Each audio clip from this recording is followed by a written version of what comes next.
The silver knife felt unnaturally heavy in my hand, cold, polished, almost ceremonial, as I pressed its edge into the first layer of vanilla buttercream. Around me, the patio hummed with the kind of curated joy only milestone anniversaries can conjure. Linen napkins fluttering in the breeze, champagne flutes catching the late afternoon sun, my brother's laughter ringing a little too loud, a little too proud, as he held his wife's waist like a trophy. Everyone was smiling. Everyone was toasting. Everyone was playing their part in the story we'd all agreed to believe, that this family was unshakable, that loyalty flowed in one direction, that some people were simply born to be celebrated, while others were born to serve the celebration. I was slicing the cake. Again, always the one with the steady hand, the quiet presence, the reliable one who didn't need the spotlight because, as my mother once said with a pat on the shoulder, "You shine in your own way, dear."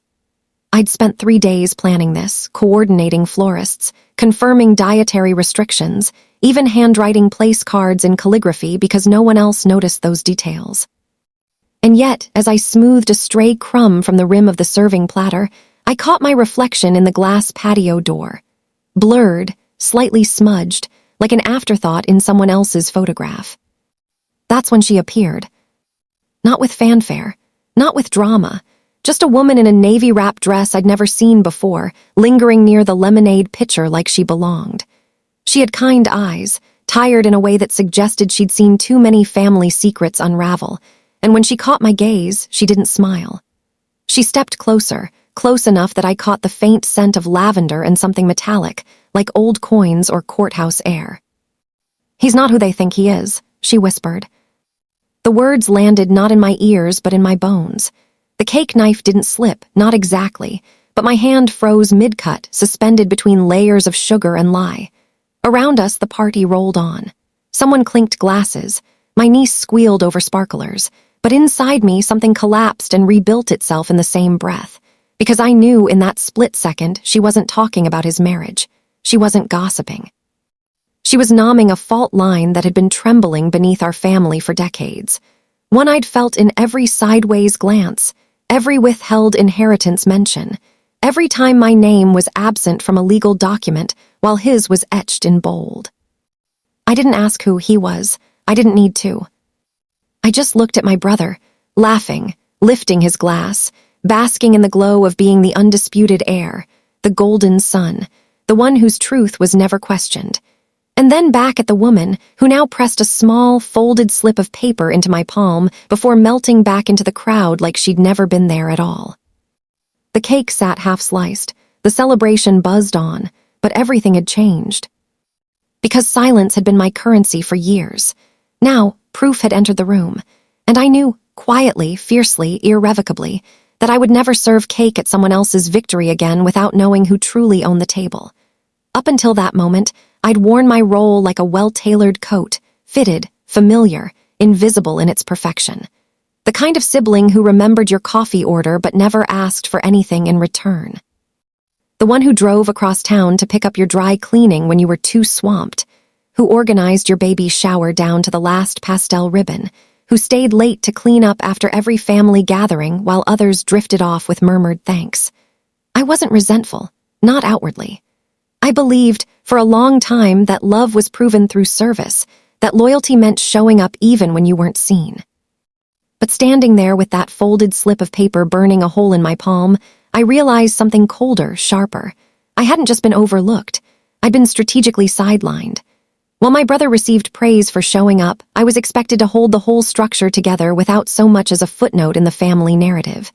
He got trust funds, I got grocery runs. He got toasts, I got to-do lists. And the worst part, I'd made myself small to keep the peace, mistaking silence for strength.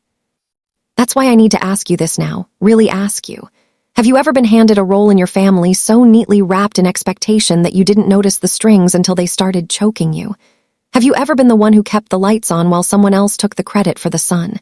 If that resonates, if you've ever been the quiet backbone of a story that erased your name, drop a dove in the comments. Not for pity, not for drama, but to say, I see you. And your truth matters, even if no one's written it down yet. Because what that woman whispered didn't just expose a secret, it exposed a system. And systems, unlike rumors, leave paper trails, bank statements, legal filings, birth certificates amended in back rooms. The kind of things you don't find by accident, you find them when you stop apologizing for asking, why me and why not him? I didn't confront anyone that night. I didn't storm off or collapse into tears. I finished slicing the cake. I smiled. I refilled glasses. But inside, something had shifted from acceptance to investigation, from daughter to documentarian. And as I slipped that note into my pocket, next to my phone, already set to photograph anything that looked like evidence, I made a silent vow: no more invisible labor, no more unverified stories. If this family ran on fiction, then I would become the archivist of fact. And it all started with a single question, one I now pass to you. What truth have you been carrying that no one's been brave enough to verify? The lake house had always felt like a character in our family story, a silent witness draped in wisteria and white clapboard, its wraparound porch creaking with decades of secrets. Every summer since I was 6, we'd gathered here, bare feet on sun-bleached planks, fireflies blinking over the dock, the scent of cedar and bug spray lingering in the humid twilight. It was where my brother learned to skip stones, where my parents renewed their vows after their rough patch, where Grandma used to sit in her rocking chair with a shawl over her shoulders, humming old hymns as if the water carried prayers better than church air. But that day, his anniversary, something felt off-kilter, like a photograph slightly out of frame. The white wicker chairs were arranged too perfectly. The linen napkins, folded into origami fans, seemed more like stage dressing than comfort. Even the lake itself looked stiller than usual, glassy and watchful, as if holding its breath. I wandered away from the chatter, drawn to the boathouse, the one place I'd always gone to think, when I noticed the key was missing from its usual nail beside the back door. Not lost. Removed. That's when it hit me. The house wasn't just a setting. It was a ledger. Every repaired shingle, every repainted windowsill, every winterized pipe, I'd done them. Quietly, without fanfare. While my brother gave speeches about carrying on the family legacy, I was the one who'd bled on the dock replacing rotten boards, who'd negotiated with contractors after the ice storm, who'd paid the property insurance out of my own account when Dad forgot the due date again. And yet, in every family photo, every toast, every legal conversation about who gets what, I was background noise. He was the heir. I was the help. The motif of keys had followed me my whole life. As a child, I'd been given the key to the garden shed. You're so responsible. While he got the keys to Dad's truck at 16. Later, I held the spare key to the lake house for emergencies, but never the master key to the safe where deeds and wills were kept. That one always jingled on my brother's belt loop like a trophy. Keys, I realized, weren't just about access. They were about belief. Who do you trust with the truth? Who do you let inside the locks? And now, with that stranger's note burning in my pocket, I understood. The real key wasn't metal. It was knowledge. The kind that opens not just doors, but destinies. I turned back toward the party, the silver cake knife still faintly warm in my memory, and saw my brother accepting another toast, his arm around his wife, his smile wide and untroubled. He didn't know the foundation beneath him was paper-thin. He didn't know that the ledger was about to be audited. But I did. And as the sun dipped lower, casting long shadows across the porch, I made my way to the attic, past the dusty photo albums and moth-eaten quilts, toward the old steamer trunk Grandma once winked at and called the truth box. If there were answers, they wouldn't be in the speeches. They'd be in the silence between them, in the documents no one thought I'd ever look for. Because sometimes, the most powerful key isn't the one that unlocks a door. It's the one that unlocks the courage to stop pretending you don't deserve to walk through it. For as long as I could remember, the story had been carved into our family like initials in an old oak tree. My brother was the chosen one, the biological torchbearer, the rightful heir, the son who took after Dad in both looks and judgment. I, on the other hand, was the good daughter, the steady one. The one who didn't need validation because I had such a strong inner compass. What they never said outright, but what lived in every sideways glance, every withheld invitation to business meetings, every gentle deflection when I asked about the trust, was that my compass didn't point to inheritance. It pointed to service. The imbalance wasn't shouted. It was stitched into the fabric of our days with quiet, practiced precision. When my brother flunked out of business school, Dad called it finding his path and handed him a management role in the family firm. When I graduated summa cum laude with a degree in finance, I was thanked for keeping the books balanced during tax season, unpaid, of course. When my brother bought a flashy condo with a loan co-signed by our parents, it was an investment in his future. When I asked for help with my student loans, I was reminded, kindly, that you've always been independent, you'll figure it out. And then there was the adoption. It had never been a secret, exactly, just a footnote, handled with such soft, apologetic language that it felt like a flaw rather than a fact.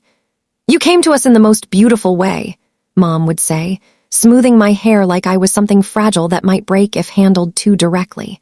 But in family meetings about property, legacy, or succession, that footnote became a footnote with consequences. "Well, Marcus is blood," Uncle Ray would say, chuckling like it was obvious, "but your family in spirit." As if love and lineage were separate currencies, and only one could buy a seat at the table. What made it unbearable wasn't just the exclusion, it was the erasure of my labor. While my brother's name appeared on deeds, bank authorizations, and board minutes, mine was absent, despite the nights I'd spent reconciling accounts, the weekends I'd spent rehabbing rental properties, the emergency calls I'd answered at 2 a.m. when a tenant flooded the basement. I wasn't just unseen, I was uncredited. And the more I gave, the more they assumed I didn't need anything in return. But now, with that woman's whisper echoing in my mind, a terrifying possibility began to take shape. What if the entire hierarchy was built on a lie? What if the blood distinction, the sacred dividing line between him and me, wasn't biological fact, but a fiction carefully constructed to justify favoritism? The thought shouldn't have been so destabilizing, yet it was. Because if that foundation was false, then everything built on it, the trust distributions, the property titles, the whispered promises about who would carry the name, was legally, morally, and ethically compromised. And the timing couldn't have been worse. The family trust was set to dissolve in 60 days. Assets would be distributed. Titles would be transferred. My brother would be handed the keys to everything, including the lake house, the commercial building downtown, and controlling interest in the family foundation. All of it based on the assumption that he was Dad's only biological child. But what if he was? And more chillingly, what if I wasn't the only one who knew? I stood on the porch that evening, watching the last guests drift toward their cars, their laughter fading into the hum of crickets. My brother clapped Dad on the back, both of them glowing with pride and champagne. And I realized I wasn't just fighting for fairness. I was fighting for factual accuracy. Because in a family that worshipped legacy, the truth wasn't just emotional, it was jurisdictional. And if I was right, then the golden child wasn't golden at all. He was just convenient. I didn't go to my parents. I didn't call my closest friend or scroll through legal forums in a panic. Instead, I drove through the hush of twilight rain to the Maplewood senior residences, where my great-aunt Alina, grand to everyone who mattered, lived in room 214 with a view of the courtyard cherry tree and a mind sharper than most people half her age. At 89, her body had softened with time, her hands knotted with arthritis, but her eyes, her eyes still held the steel of the woman who'd worked 3 jobs to send my grandmother to nursing school and once stared down a zoning board to save the family church from demolition. She'd always seen me, not as the adopted one or the responsible daughter, but as *me*, the girl who asked why before she accepted what. The elevator smelled of antiseptic and lavender. I knocked gently, but she called out before my knuckles left the wood. "Doors open, child, and if you've come with questions, bring the kettle." I stepped inside. Her room was a museum of memory, framed photos of ancestors I'd only heard about in whispers, a porcelain figurine of a shepherdess from her wedding day, and on her nightstand, a stack of yellow legal pads filled with her looping cursive. She sat propped against silk pillows, a wool blanket over her lap, knitting needles still in hand, though what she was knitting I couldn't tell. Her gaze landed on me and she didn't ask how I was. She asked, "What did they do now?" I didn't cry, not yet, but my voice cracked as I unfolded the stranger's note, the one with the hospital name, the date, and those 4 unbearable words. "He's not your brother." I told her everything. The anniversary, the whisper, the dread that had coiled in my chest like a spring wound too tight. I even confessed my fear that maybe I was chasing a ghost, that I'd ruin everything over a rumor. She listened in silence, her needles still. Then, slowly, she set them aside and reached for her tablet, the one the aide had taught her to use for video calls and crossword puzzles. With trembling but deliberate fingers, she opened a voice-to-text app, cleared her throat, and began to speak. Not in the soft, nostalgic tone adults use when reminiscing, but in the clear, measured cadence of someone testifying. "I, Elena Ruth Callahan," she began, "of sound mind and residing at Maplewood Senior Living, swear under penalty of perjury that in the spring of 1985, my sister-in-law, Marjorie Ann Whitmore, mother of the current patriarch, approached me in confidence regarding a private arrangement made by her son and his wife." She dictated for nearly 20 minutes dates, names, a hushed meeting at a lawyer's office, a sealed envelope left with her, just in case. She described how my mother, desperate to give my father a child after years of infertility, had agreed to carry a baby for my father's younger brother, whose wife couldn't conceive, only for the brother's wife to die suddenly in a car accident 3 months into the pregnancy. Devastated and ashamed, my parents had quietly reclassified the child as their own, with the blessing of the family elders and the silence of everyone else. When she finished, she hit print, and the small wireless printer on her desk whirred to life. She signed the document with a fountain pen she kept in her jewelry box, her wedding gift from 1952, then pressed her thumb into a small ink pad and added a fingerprint beside her signature. "Notarized tomorrow," she said, handing it to me. "Mabel from Activities used to be a court clerk. She'll do it proper." For the first time in weeks, I could breathe. But then her face tightened. "They'll call it hearsay," she warned, her voice dropping. "They'll say I'm old, confused, sentimental, but you listen to me, child. Truth doesn't expire with age. It ripens." I hugged her then carefully so I wouldn't hurt her, and she held me longer than usual, her frail arms surprisingly strong. "You're not stirring trouble," she whispered into my hair. "You're restoring order. There's a difference." I left with the affidavit tucked inside my coat, warm from her hands. But before I reached the parking lot, my phone buzzed, a call from the family attorney. "Your parents are concerned," he said, voice tight. "They say you've been spreading disturbing rumors. They want you to stop, for the sake of harmony." I didn't argue. I just said, "Tell them the affidavit is already dated." And as I drove home through the rain, I realized I wasn't alone anymore.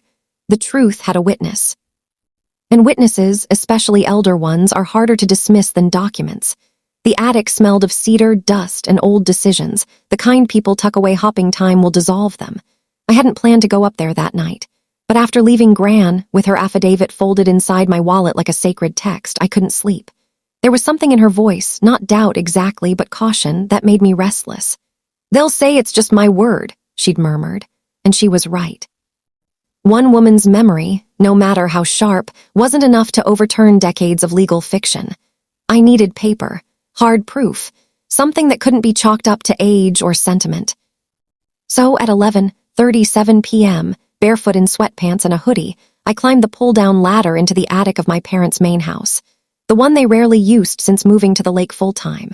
Moonlight seeped through the single dormer window, illuminating floating dust motes and stacks of bankers' boxes labeled in my mother's neat cursive.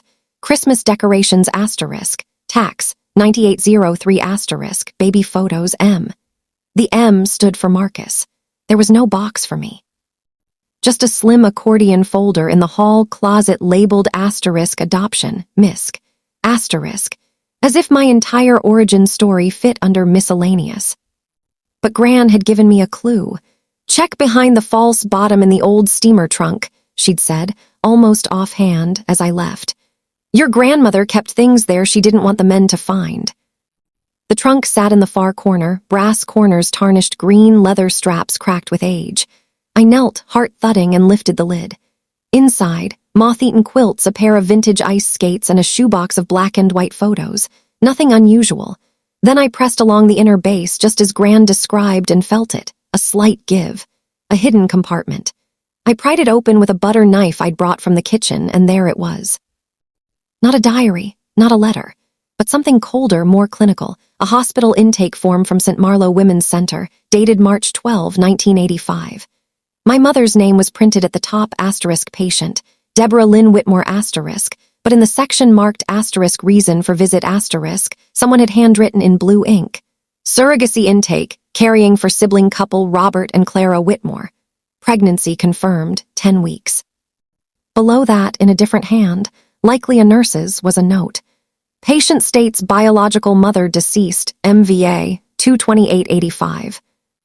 Intent to proceed with adoption, by patient and spouse post-delivery. I sat back on my heels, breath catching. This wasn't speculation. This wasn't memory.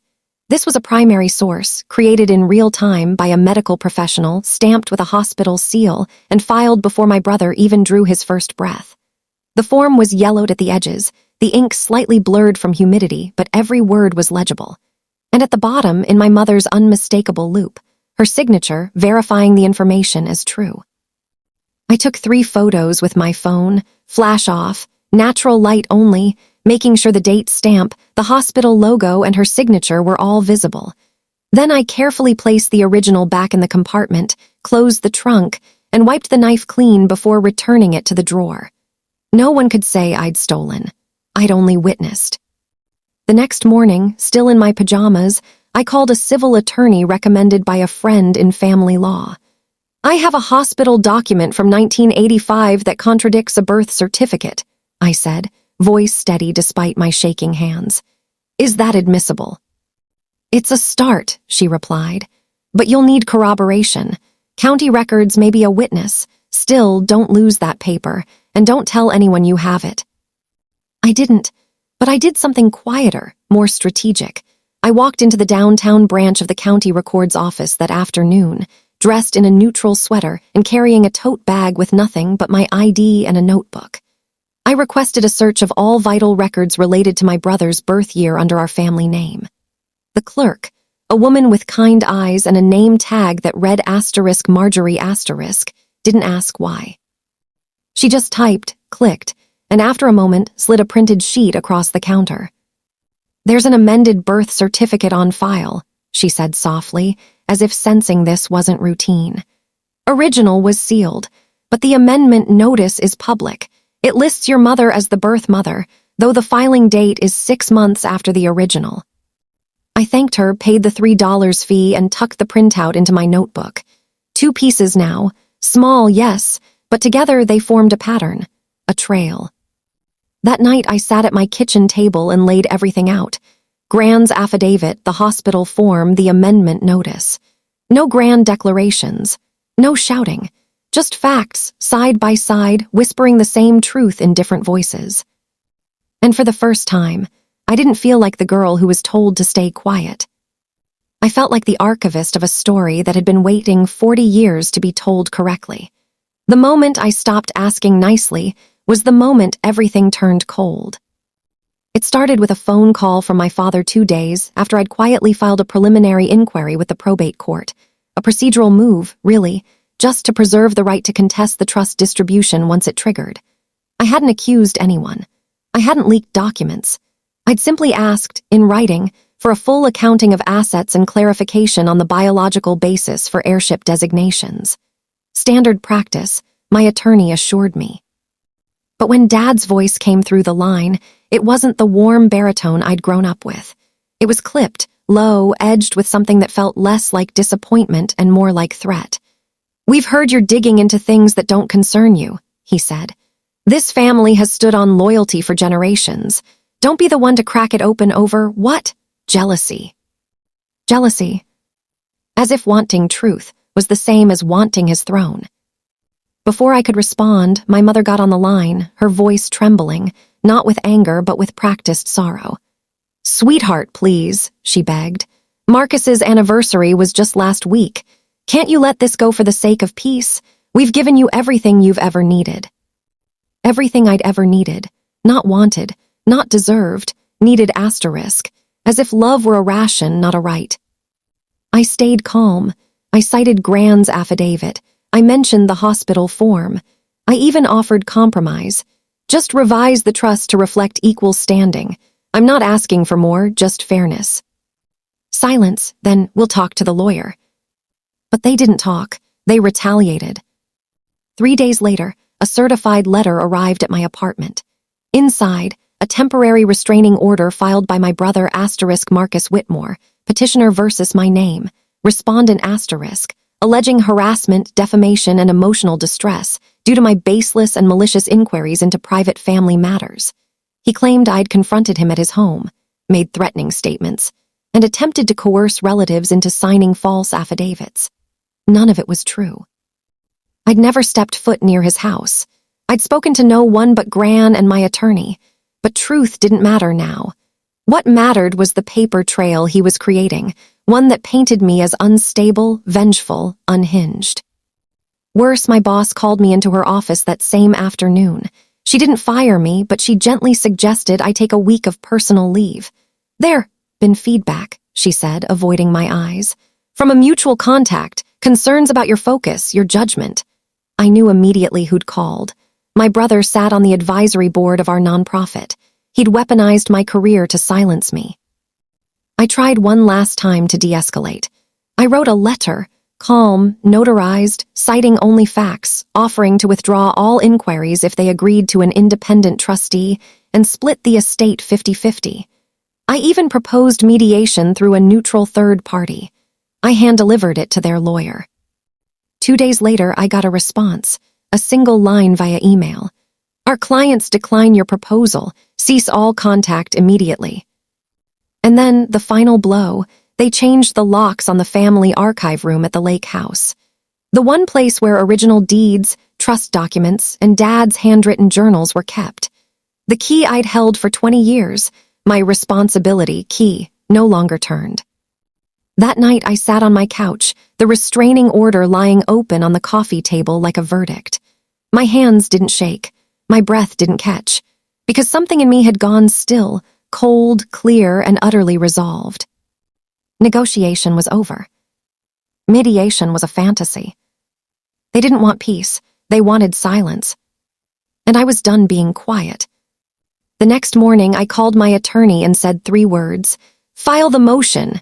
Not for revenge, not for drama, but for due process. If they wanted a legal war, fine, but I wouldn't fight with whispers. I'd fight with subpoenas. The county records office smelled of old paper, industrial cleaner, and the quiet hum of fluorescent lights. Sanctuary for truth seekers and bureaucrats alike. I'd been there twice before, but this time I didn't come alone. My attorney, Lena, waited in the car, just in case they give you trouble, while I walked in with my request form already filled out in precise block letters. Certified copy of original birth certificate for Marcus Allen Whitmore, DOB June 14, 1985. Also request amendment documentation and associated court filings, if any. The clerk, a different one this time, older, with silver hair pulled into a neat bun, studied my ID, then the form, then me. You know amended birth certificates are sealed in this state, she said, not unkindly. Unless you're the registrant or have a court order. I'm not requesting the sealed original, I replied, keeping my voice level. Just the public notice of amendment and the cover sheet filed with vital records. That's accessible under Section 42.17 of the state code. She blinked. You've done your homework. I have to. She disappeared into the back for what felt like an eternity. I stood by the counter, heart thudding against my ribs, eyes fixed on the framed poster of State Flower. Stay calm, asterisk, I told myself. This isn't emotion. This is evidence. When she returned, she placed 2 documents on the counter. The first was a standard amendment notice, routine, bureaucratic, almost boring, stating that the birth certificate for Marcus Allen Whitmore had been administratively corrected on December 3, 1985, to reflect Deborah L. Whitmore as the biological mother. But it was the second document that made my breath catch. A supplemental filing, notarized and attached to the amendment, signed by my father and a family physician, asserting that, due to a clerical error at St. Marlow, the original birth mother field was left blank, and that Deborah Whitmore carried and delivered the child. Except there was no clerical error. The hospital intake form I'd found said otherwise. and Gran's affidavit confirmed it. This wasn't correction. It was erasure. I paid the fee, received the certified copies stamped with the county seal, and stepped outside into the weak autumn sun.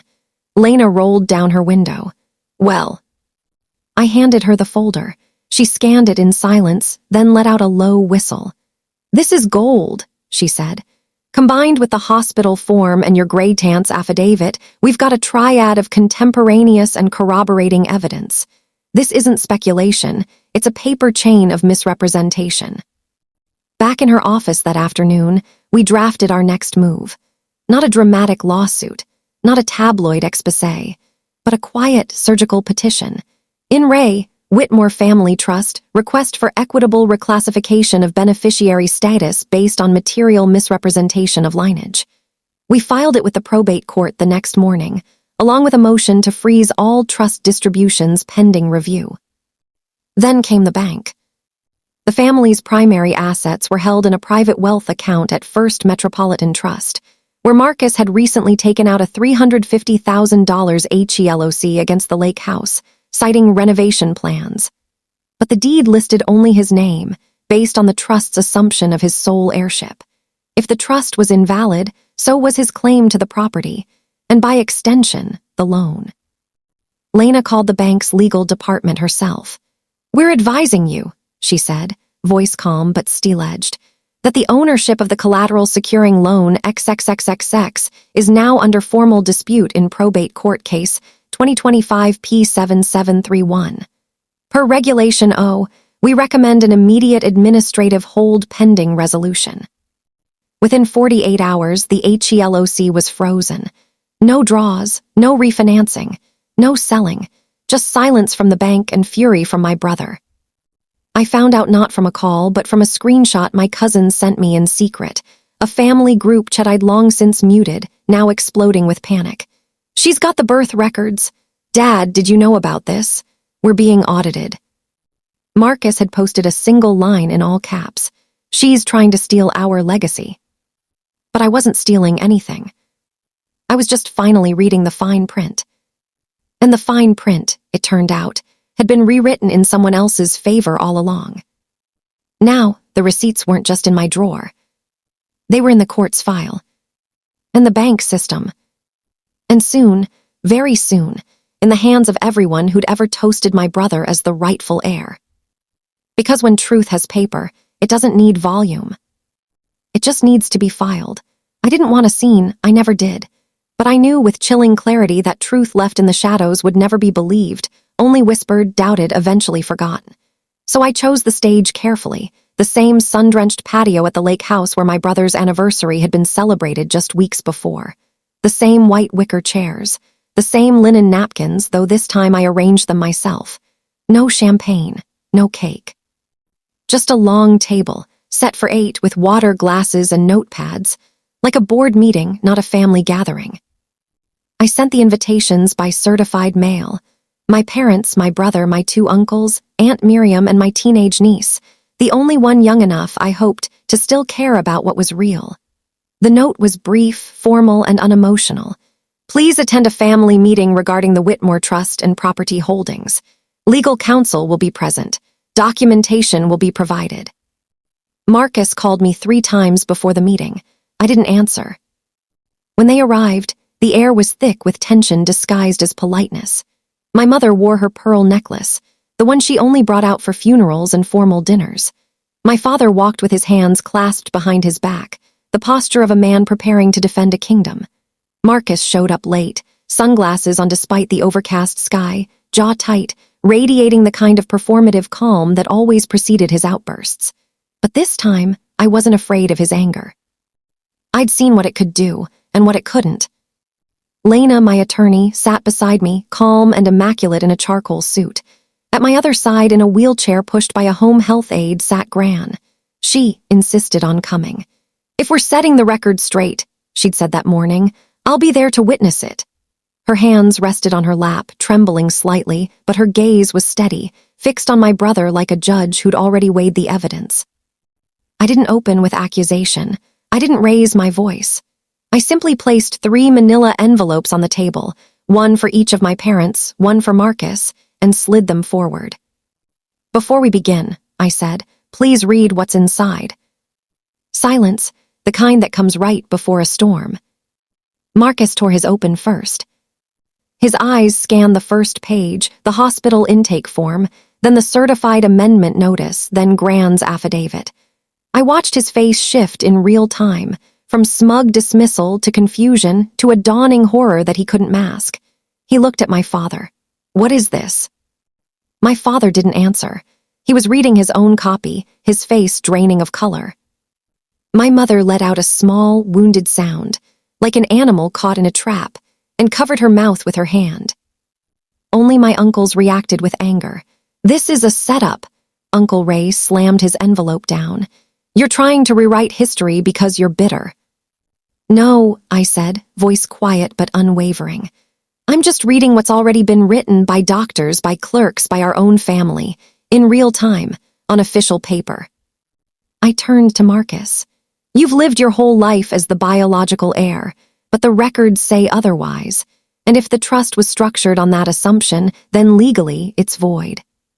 He stood abruptly, chair scraping against the deck. "You're destroying this family." "No," I said, meeting his eyes. "I'm revealing what someone else broke a long time ago, and I'm giving us a chance to rebuild it honestly." Then Lena spoke for the first time. "The probate court has already accepted the petition. The HELOC is frozen. The trust distribution is on hold. This isn't a negotiation, it's a correction." The lake lapped gently against the dock. A loon called in the distance. The wind rustled the wisteria. And in that stillness, for the first time in my life, I wasn't the invisible one. I was the one holding the documents. The one they had to look at. The one who finally had the table and the truth on her side. I didn't read the letter at the lake house. Not then. The meeting had already done its work. The envelopes opened. The faces paled. The silence spoken louder than any accusation. But I knew it wasn't enough. Truth whispered in a room full of people who'd spent decades avoiding it would just become another family secret, another thing to get over. If this was going to stick, if the record was truly going to be set straight, it needed witnesses beyond blood. It needed daylight. So I chose the dock. Not for drama, but for symbolism. It was where Gran used to sit with her morning tea, where my brother once taught my niece to fish, where I'd stood countless nights staring at the water, wondering why I always felt like a guest in my own life. At sunset, the lake turned molten gold, the sky streaked with violet and rose, and the air held that liminal hush between day and night, perfect for truth that refused to hide. I invited only those who mattered. Gran, my niece Claire, Lena, and after much hesitation, my parents. Marcus declined, but I didn't need him there to hear it. I needed the world to know it had been said. I stood at the edge of the dock, barefoot, the wood still warm from the day's sun. In my hands, I held a single sheet of ivory paper, typed and notarized with 2 other documents clipped to the back. The therapist's letter from 1999, legally obtained via court order after proving its relevance to the trust's formation, and a redacted transcript of my mother's session where she confessed, in her own trembling voice, the full truth of the surrogate arrangement, the accident, the fear, the cover-up. I took a breath, then I began. "To those who believed silence equaled consent," I read, my voice clear, steady, carrying over the water. "This is not an attack. It is an accounting." I didn't speak of betrayal. I spoke of paper, of dates, of signatures. I cited the hospital intake form, the sealed birth record, the amendment filed without disclosure. I quoted my mother's own words from the therapist's notes. "We thought we were protecting everyone, but mostly we were protecting ourselves from shame." I looked at my parents as I read that line. My mother turned away, tears streaming silently down her cheeks. My father stared at the water, his shoulders slumped not in anger, but in exhaustion. The weight of the lie, it seemed, was finally too heavy to carry. "Marcus was raised as my brother," I continued, "and in every way that matters emotionally, he is. But the trust, the deeds, the legal structure of this family's legacy, they were built on a biological premise that is factually incorrect. And when legal documents are based on falsehoods, they don't just hurt the person excluded. They erode the integrity of everything they touch. Then I turned to Claire, my niece, who stood wide-eyed, clutching Gran's hand. "This isn't about taking something from you," I said gently. "It's about making sure no one in this family, especially not you, ever grows up believing their worth depends on a story someone else wrote for them." I ended not with vengeance, but with law. Per Probate Code Section 15401, material misrepresentation regarding heirship voids trust amendments made in reliance on that misrepresentation. This isn't my opinion. It's the court's finding, and it's final. I folded the letter and placed it in a waterproof envelope. Then I handed a copy to each person present, including one for Marcus, to be delivered the next day. No one spoke. No one argued.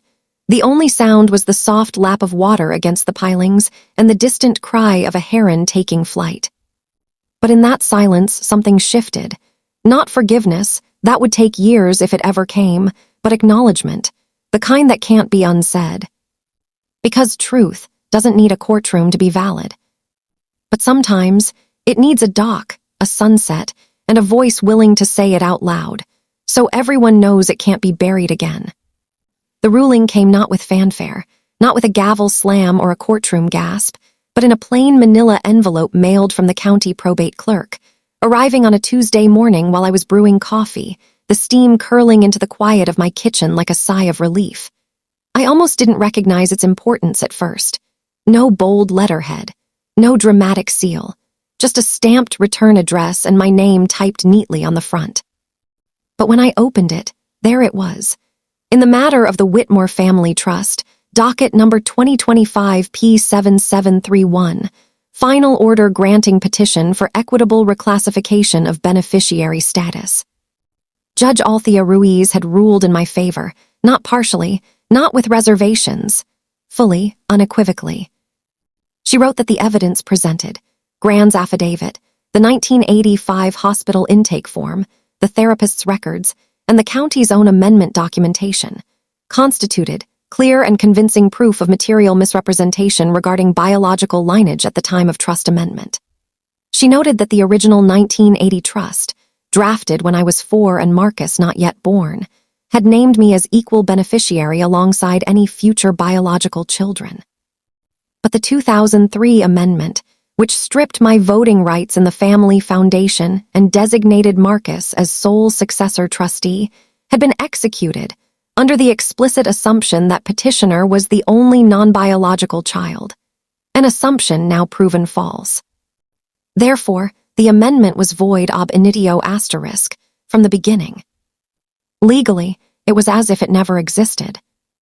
The assets reverted to the original trust structure, 50-50, equal voice, equal claim, equal dignity. I read the order 3 times before I let myself believe it. Then I walked to the window and pressed my palm against the glass, cold, solid, real. Outside, the world kept turning. Cars passed. Birds landed on the power lines, but inside me something ancient unclenched. The consequences unfolded with quiet precision. Within 24 hours, the bank released the freeze on the main trust account, not because they'd changed their minds, but because the court order left no room for interpretation. The HELOC against the lake house was formally rescinded. Marcus would have to repay the $35,000 he'd already drawn or face personal liability. The title to the lake house was re-registered under the original trust, listing both our names as equal beneficiaries with joint consent required for any sale or encumbrance. And then came the board meeting. The Whitmore Family Foundation, which managed scholarships, historic preservation grants, and the Downtown Arts Endowment, had always been Marcus's domain. He chaired it. He set the agenda. He approved the grants. But the original bylaws, buried in a binder no one had opened in 20 years, required equal representation from all primary beneficiaries. At the first post-ruling meeting, I didn't storm in.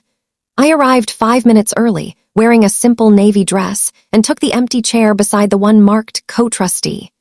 Marcus didn't look at me, but when the vote came to approve the new youth mentorship initiative I'd proposed, an idea I'd submitted months ago and been told wasn't aligned with our vision, The tally was 4 in favor, 1 abstention. Mine passed. No applause, no speeches, just a nod from the secretary as she recorded the motion. That was the thing about lawful justice. It didn't roar. It didn't need to. It simply reset the machinery to its original design, so fairness could run through it like clean water. I thought I'd feel triumphant, but what I felt was lighter, not because I'd won, but because the truth no longer had to live in hiding. It had a place at the table, a signature line, a vote. And in the quiet aftermath of legal correction, I finally understood. The real victory wasn't in the redistribution of assets. It was in the restoration of accuracy. Because when the record is right, everything built on it can finally stand straight. There was no grand collapse, no cinematic unraveling, just the slow, quiet settling of consequences, like dust after a storm no one saw coming.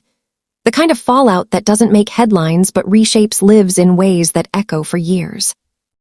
Marcus moved out of the guest house within 30 days, as required by the new co-ownership agreement. He didn't argue, didn't throw dishes or slam doors. He packed his things in silence, hired a U-Haul, and left a key on the kitchen counter with a single post-it.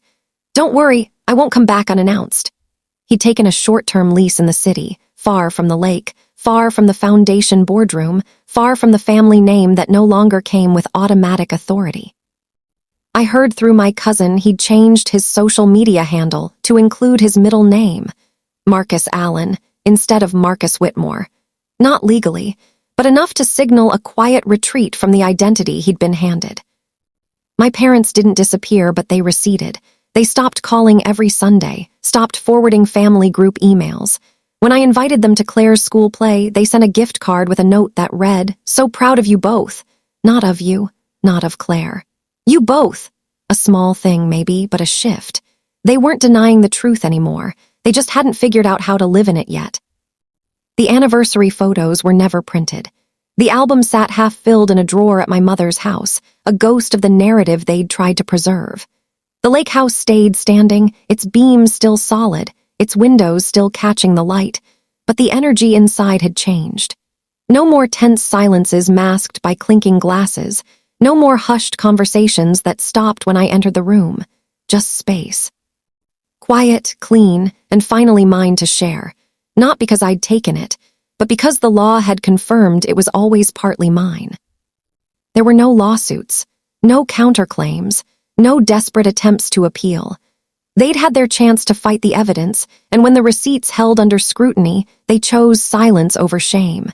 That in itself was a kind of accountability, not the kind that lands someone in jail, but the kind that forces a reckoning in the mirror. And in that stillness, something unexpected happened. Other relatives began reaching out, not to take sides, but to thank me. My cousin Lena, who'd been cut out of a small inheritance years ago for asking too many questions, messaged, "You gave us all permission to speak up." Even Aunt Miriam, who'd stayed neutral throughout, sent a handwritten note. Truth doesn't always heal, but it always clarifies, and clarity is mercy. What remained wasn't a broken family. It was a realigned one. Fractured, yes, but no longer built on lies. The trust wasn't just a legal document anymore, it was a boundary. And boundaries, I was learning, weren't walls. They were the framework that let real connection grow, slowly, carefully. On honest ground. So I didn't gloat. I didn't post screenshots or leak documents. I simply lived in the new reality, paying my half of the property taxes, attending foundation meetings, sitting on the dock with Claire as she practiced skipping stones. Because the most powerful consequence of lawful justice isn't punishment. It's the quiet return of peace. Grace, I've come to understand, isn't about absolution. It's not about pretending the wound never happened or forcing forgiveness like a poorly fitted glove. Real grace is structured. It's measured. It lives in the space between "I see what you did" and "I won't let it define us forever," but only if boundaries hold it in place like the frame of a stained glass window. Without that structure, grace isn't kindness, it's self-erasure. So when I sat down with my attorney 2 weeks after the ruling to draft the terms of what came next, I didn't offer reconciliation. I offered resolution, with conditions as clear as the court's order. For Marcus, I proposed a clean severance. 6 months of rent-free living in a downtown apartment I owned, one of the smaller rental properties still held in my name, plus a referral to a financial counseling program specializing in identity and inheritance trauma. In return, he would sign a mutual non-disparagement agreement. No social media rants, no late-night calls to relatives painting me as a villain, no attempts to sway Claire with alternative versions of the past. And crucially, he'd agree to attend 3 sessions with a licensed therapist who specialized in family systems and legacy trauma. Not as punishment, but as an invitation to understand how deeply we'd all been shaped by a single, unspoken lie. He hesitated. Then, to my surprise, he accepted. Not with warmth, but with a quiet nod that said, maybe I needed this too. For my parents, the offer was different, less transactional, more symbolic. I sent them a notarized letter, not through legal channels, but in a cream-colored envelope sealed with wax, the way Gran used to do. Inside, I wrote, "You may visit the lake house during daylight hours, unannounced as long as you are accompanied by a neutral third party, a friend, a counselor, even a neighbor. Not for surveillance, but for safety, because I want to see you, but I can no longer trust that you'll see me." I didn't demand an apology. I didn't ask them to confess or justify. I simply named the new terms of engagement. Presence required transparency. Love required accountability. At first, they didn't come. Then, 6 weeks later, they showed up on a Saturday afternoon with my old high school English teacher, Mrs. Langley, who'd known our family for 30 years, walking slowly behind them like a gentle chaperone of truth. We sat on the porch, drank iced tea, talked about the weather, Claire's science fair project, the rising cost of dock repairs. No one mentioned the trust. No one mentioned the past. But for the first time in years, they looked me in the eye, not with guilt, not with defensiveness, but with something fragile and new: respect. That's the thing about grace with conditions. It doesn't erase the past. It builds a bridge over it, strong enough to walk across, but only if both sides agree to the weight it can hold. And in that careful, conditional space, something real began to grow, not the old fantasy of perfect family harmony, but something more honest. A relationship rebuilt on verified truth, not inherited myth. Because grace without boundaries is just another form of silence. But grace with structure, that's where healing begins. A year to the day after the anniversary that unraveled everything, I stood on the same dock, but this time, barefoot in the early morning light, holding a single trowel and a tray of rose saplings. Grandma's roses. The ones she'd planted decades ago along the lakeside garden, the ones that had withered after she got sick, and no one remembered to prune them come spring. I'd found her old gardening journal in the attic during one of my last document sweeps, pages filled with sketches, bloom dates, and handwritten notes like water at dawn, never noon, roses hate being rushed. I knelt in the damp soil and dug small holes, spacing them just as she'd instructed. The earth smelled of rain and renewal. Behind me, the lake house stood quiet, its white clapboard freshly painted, its windows gleaming, not hiding anything anymore, just reflecting the sky. I'd hosted a small gathering the night before, just Gran, now 90 and still sharp as a tack, Claire, who'd taken to calling me Aunt Truth as a private joke, my attorney Lena, who'd become something closer to family, and 2 trusted friends who'd held space for me through the storm. No speeches, no toasts, just grilled vegetables, lemonade, and soft jazz playing from a Bluetooth speaker on the porch. We laughed about nothing important, watched the sunset. Let the silence be comfortable instead of charged. But this morning was mine alone. As I patted the soil around the last rose, I reached into my pocket and pulled out the original key to the lake house, the one Marcus used to carry like a birthright. It was heavier than I remembered, the brass worn smooth from decades of hands that assumed they owned it. I walked to the front door, inserted the key, and turned it. The lock clicked open with ease, no resistance, no hidden mechanism, just access, plain and simple. I hung the key on a small wrought iron hook beside the door, right next to a new one I made for Claire. Not hidden, not flaunted, just there. The motif had come full circle. Keys were no longer symbols of exclusion or privilege. They were tools of stewardship. And stewardship, I'd learned, wasn't about who you were born to, it was about who showed up, who kept the truth, who watered the roses even when no one was watching. Inside, the house felt different, lighter, not because the furniture had changed, though I'd swapped out the heavy drapes for linen shears that let the morning sun flood the living room, but because the air no longer carried the static charge of secrets.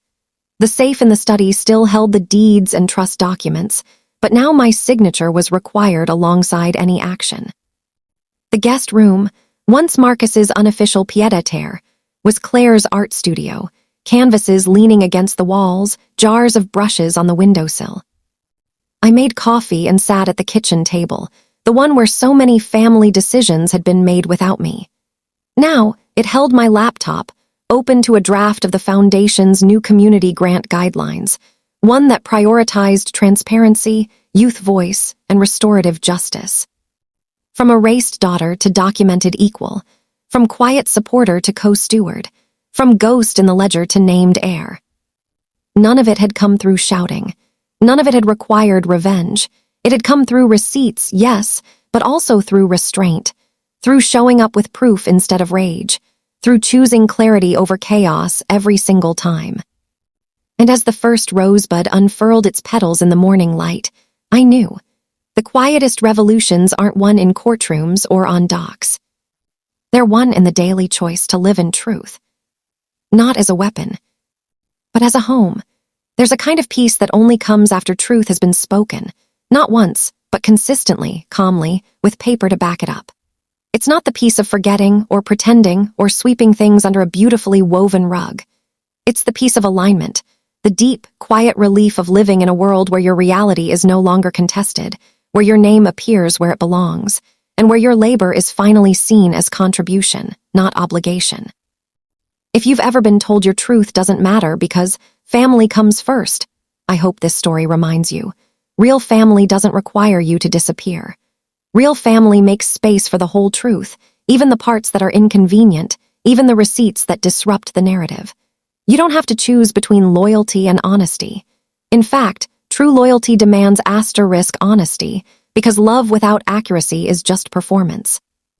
And if you're walking a similar path, if you've been handed a role that doesn't fit, if you've been erased from a story you helped write, if you're gathering documents in secret because no one believes you unless it's in ink, know this. You're not paranoid. You're prudent. Save those texts. Scan those bills, notarize those memories. Because when systems are built on silence, your receipts become acts of resistance. Not loud ones, not violent ones, but powerful ones, quietly shifting the ground beneath centuries of assumption. If this journey resonated with you, I'd be honored if you drop the word key in the comments below. Not just as a symbol, but as a signal, to me and to others reading, that you see the value in documented truth. And if you do, I'll share something valuable in the pinned comment. A free, downloadable checklist I call Asterisk. 5 legal steps when family secrets threaten your rights asterisk, including how to request vital records without tipping your hand, how to preserve digital evidence, and where to find low-cost legal aid for inheritance and trust disputes. No fluff. Just actionable, lawful steps, because you shouldn't need a law degree to claim what's yours. This isn't the end of my story. Next month, I'll be sharing how we restructured the Family Foundation to include a youth advisory council, because if we're going to break cycles, we have to let the next generation help design what comes after. So hit subscribe and tap the bell. You won't want to miss how quiet justice becomes generational healing. Until then, remember, you don't need a megaphone to be heard. Sometimes, all you need is a paper trail and the courage to follow it to the end.